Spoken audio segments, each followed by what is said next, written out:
Bonjour à tous, j'espère que vous allez bien. Aujourd'hui, je vous retrouve avec un nouveau livre de coloriage. Je viens de rentrer de chez Cultura. La dernière fois, j'avais déjà repéré cet ouvrage qui s'appelle L'Or Olympus. J'avais craqué pour les illustrations. Déjà, la dernière fois, je m'étais tâtée en fait de le prendre. J'ai longtemps hésité, puis finalement, je l'avais reposé.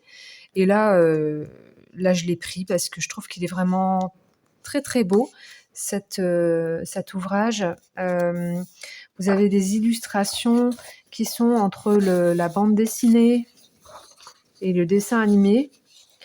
Et je trouve que les illustrations sont vraiment très très belles.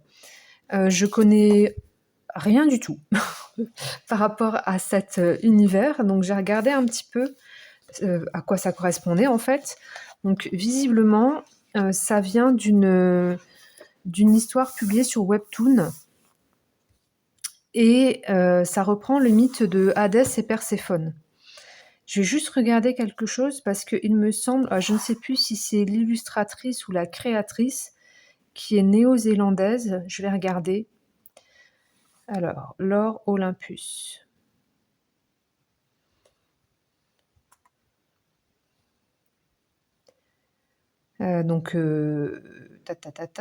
Webcomic créé par l'auteure néo-zélandaise Rachel Smith.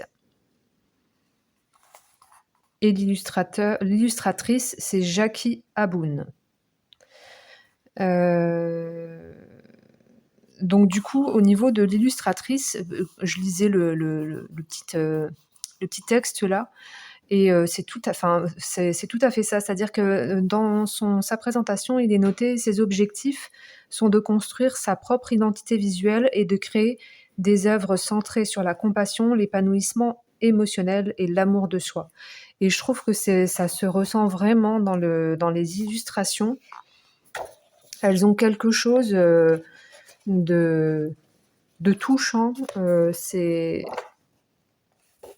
Ces illustrations, je trouve que les émotions, pourtant moi je suis pas tellement, comment dire, j'en ai aucun d'ailleurs. J'ai aucun livre, comment dire, qui reprend des personnages animés ou des choses comme ça. C'est pas trop ce que j'aime mettre en couleur. J'ai du mal à appréhender ce genre de livre-là, mais celui-ci, je l'ai vu, j'ai dit, oh, j'ai vraiment eu un coup de cœur par rapport à cette illustratrice et à cet univers. J'aime beaucoup parce que ça, déjà par rapport aux perspectives, vous voyez, vous avez des illustrations où on n'a pas l'habitude en fait de voir des choses de ce type-là ou de ce type-là. Il y a des perspectives aussi, attendez, que je retrouve ça. Bon, par exemple, ici, ça fait vraiment bande dessinée, donc je trouve ça intéressant. Vous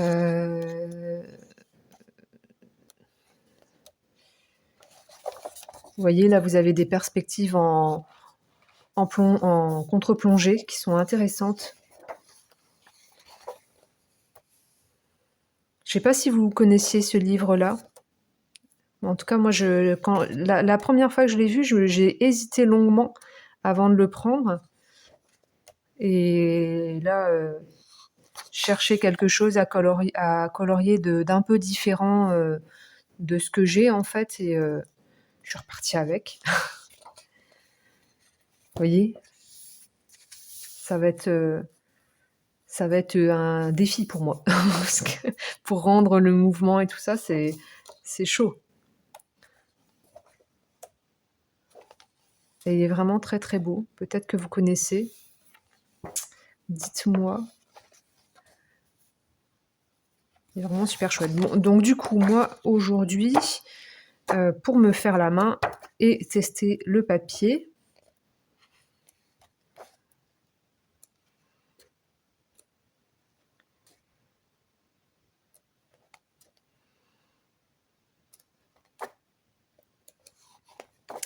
je vais je suis perdue dans mes rêves là, du coup.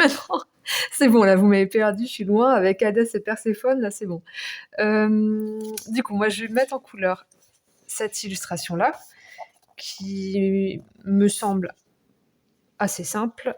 Je vais mettre du matériel aquarellable, soit du Derwent, soit du Graphitint, Derwent Intense ou Graphitint, au niveau des briques. Et puis après, comme ça, il me restera les deux personnages à faire.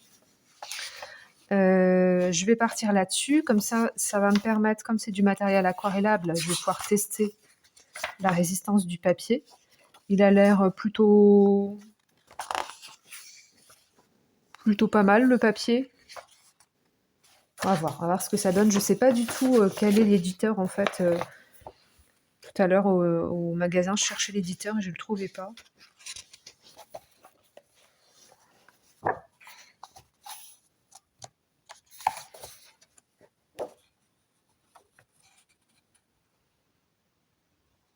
D4 apparemment, l'éditeur. Bon, on va essayer, on va tester. Donc si jamais ça vous intéresse, le livre c'est l'Or Olympus et il coûte 12,95 €. Tant qu'on en est dans les achats, c'est pour ça que je suis retournée chez Cultura tout à l'heure, parce que en fait actuellement ils vendent, ils sont sur le matériel de rentrée et tout ça. Et en fait, ils vendent les stylos gel, un acheté, un gratuit. Donc je vous le dis si jamais ça vous intéresse, parce que moi je suis retournée en chercher. J'aime beaucoup, c'est cette... alors moi j'aime bien cette couleur-là, qui est un peu marron, cuivré, bizarroïde, là. J'ai pris du rouge du coup, parce que ça j'utilise aussi. Et j'aime bien aussi leur noir. Et du coup, c'est super intéressant parce que c'est un acheté, un gratuit. Du coup, j'ai refait le stock. J'en avais déjà acheté la dernière fois, mais je suis retournée en racheter. Parce que ça, j'utilise tout le temps, en fait. Bon, bah écoutez, on va s'y mettre, hein. Je vais choisir mes couleurs et puis c'est parti. Alors, du coup, je pars sur du Derwent Inktense. Pas du Graphitint. J'ai pris les Derwent parce qu'ils sont plus pigmentés. Donc comme ça donnera un peu plus de peps. Donc j'ai pris le dark chocolate et l'autre c'est je sais plus le nom, dusky purple. Donc c'est un marron chaud et un violet violine. Et du coup je vais mélanger les deux.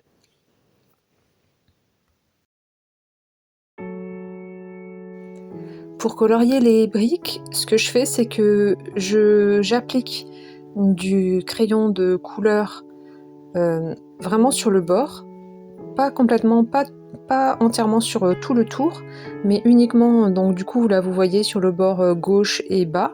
Et ensuite je viens positionner mon pinceau en haut à droite, je mets de l'eau et je ramène le pigment vers l'eau pour pouvoir avoir quelque chose d'assez foncé sur le côté en bas à gauche et plus clair en haut à droite.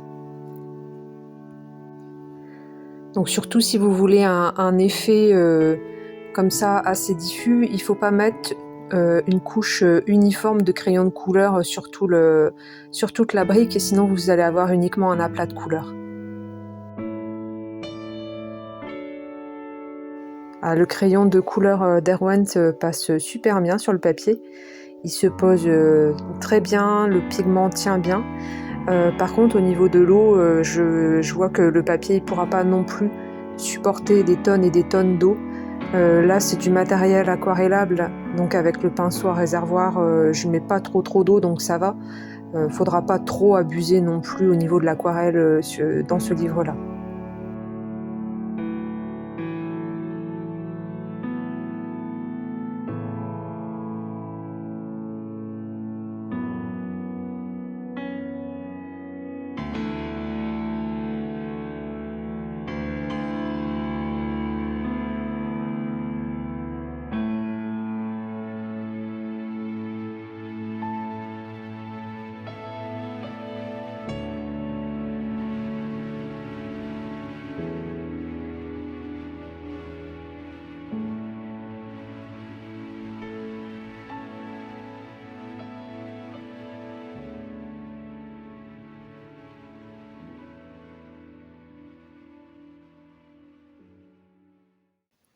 Alors, je vais profiter de mettre en couleur, l'illustration pour écouter un nouveau podcast. Donc, moi je suis fan de podcasts, true crime, entre autres, puisque j'écoute des tas de choses, mais j'en écoute beaucoup quand même, du true crime, surtout, le les podcasts québécois qui sont particulièrement bons en la matière. Et du coup là, je suis contente parce qu'aujourd'hui, j'écoute, le podcast Distorsion Podcast. J'adore ce podcast. C'est 2 gars, qui l'animent et ils sont vraiment excellents et en fait, si vous ne connaissez pas, ce sont, comment dire? Des affaires, en fait, ils disent: «Ce sont des histoires étranges à l'ère numérique». C'est-à-dire qu'en fait, vous allez avoir toujours enfin, ça va être des affaires je vais regarder un petit peu si j'ai des exemples. Heu, bon, par exemple, là, dernièrement, ils ont fait un podcast sur, Gabi Petito, entre autres parce que, il y a une mini-série qui est sortie sur Netflix, sur cette affaire-là et en fait, cette, affaire-là, par exemple, Gabi Petito, c'est emblématique de ce qu'il propose comme podcast parce qu'en fait, c'est une jeune femme, qui a été, tuée par son conjoint. Hem Et en fait, cette, jeune femme, elle faisait des posts, Instagram et elle documentait en fait sa vie, van life et donc il y a plein, plein, plein, plein de traces numériques, que ce soit, des traces qu'elle a publiées elle-même ou alors des traces, numériques, dues aux bodycam, aux caméras, que portent les policiers, aux États-Unis et en fait, c'est typiquement, le genre d'affaires qu'ils traitent, en fait. Ils traitent toujours des affaires où il y a un lien avec le monde numérique et je trouve ce podcast excellent, excellent. Après bon, forcément, il faut aimer le numérique, mais vraiment, moi, je trouve qu'ils sont excellents. Ils ont traité, par exemple, heu, bon, il y a, là, dernièrement, ils ont fait un podcast, spécifique sur, Gisèle Pelicot, qui était, intéressant. Il y av i Je vais vous laisser découvrir je vais vous laisser découvrir leur univers parce que franchement, ils sont excellents. Ils méritent d'être, connus, et moi, à chaque fois comment dire? À chaque fois que je parle de podcasts que j'écoute et tout, je les cite tout le temps parce que je les adore. Donc je vous mets le lien, de leur chaîne en barre d'infos si jamais ça vous intéresse et puis moi, je vais continuer du coup, sur ma lancée. Donc au niveau du papier, ça tient. Avec l'eau, ça tient. Je sens qu'il va pas falloir non plus que je fasse, de l'aquarelle, à mort, en mouillant extrêmement le papier parce que ça résistera pas, parce que là, ça gondole quand même un petit peu. Mais pour du Derwent, c'est bon, ça passe. Donc je vais continuer sur ma lancée et puis, bah, écoutez, à tout à l'heure.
Donc là, je vais passer à la mise en couleur des personnages.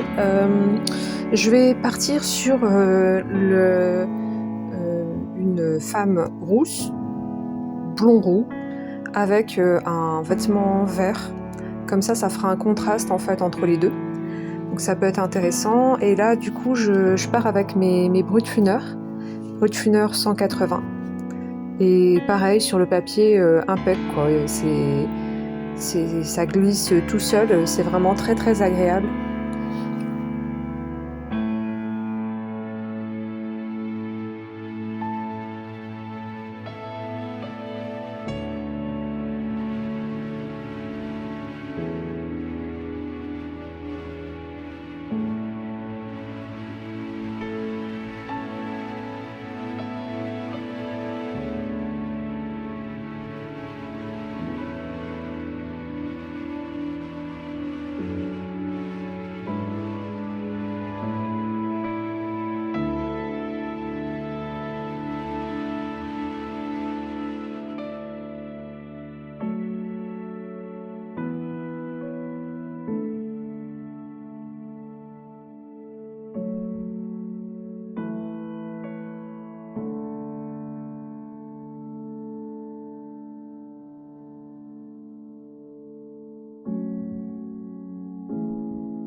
Et pour l'autre personnage, je garde, du coup les mêmes, teintes, vert.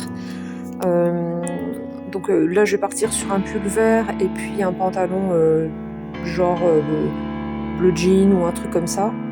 Les cheveux, je vais les faire, châtain avec un petit peu de blond dedans pour rappeler, les couleurs. Et je suis partie avec les Pablo, hem, pour tester le papier dans tous les sens, voir un petit peu, ce qui passe, ce qui passe pas et écoutez, c'est agréable également, les crayons passent vraiment bien. Le papier est sympa. C'est dommage qu'il soit pas un tout petit peu plus résistant à l'eau parce que sinon l'application des crayons de couleur et tout ça, c'est c'est vraiment sympa quoi. C'est un bon livre.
Alors, au niveau de la peau, je vais sortir mes Brutfunner peau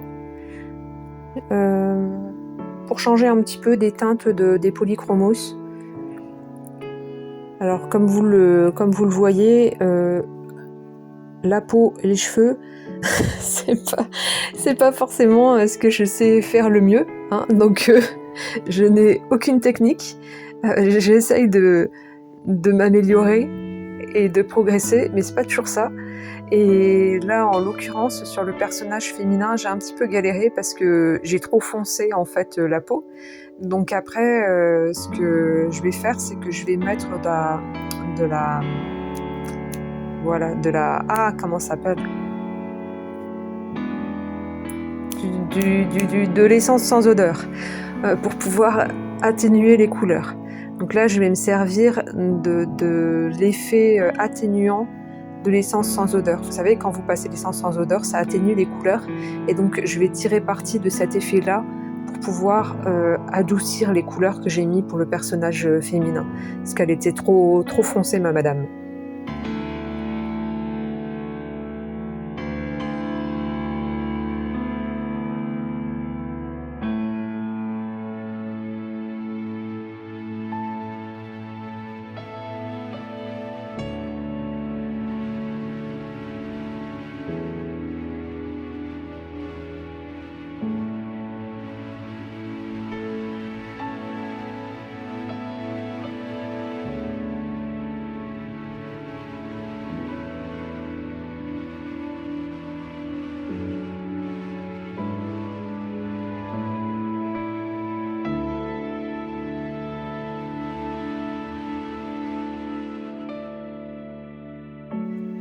Pour terminer le fond, je vais mettre du pastel sec tout autour des briques pour pouvoir avoir quelque chose d'un peu moins, je sais pas, le blanc avec les couleurs des briques. Je trouve que ça va pas. Il y a quelque chose qui est un peu désharmonieux, donc du coup, je mets du pastel sec pour pouvoir avoir un fond un peu plus coloré. Pas quelque chose de trop peps, mais quelque chose qui soit quand même assez pigmenté au fond. Donc ça me donne l'occasion du coup de ressortir mes pastels secs.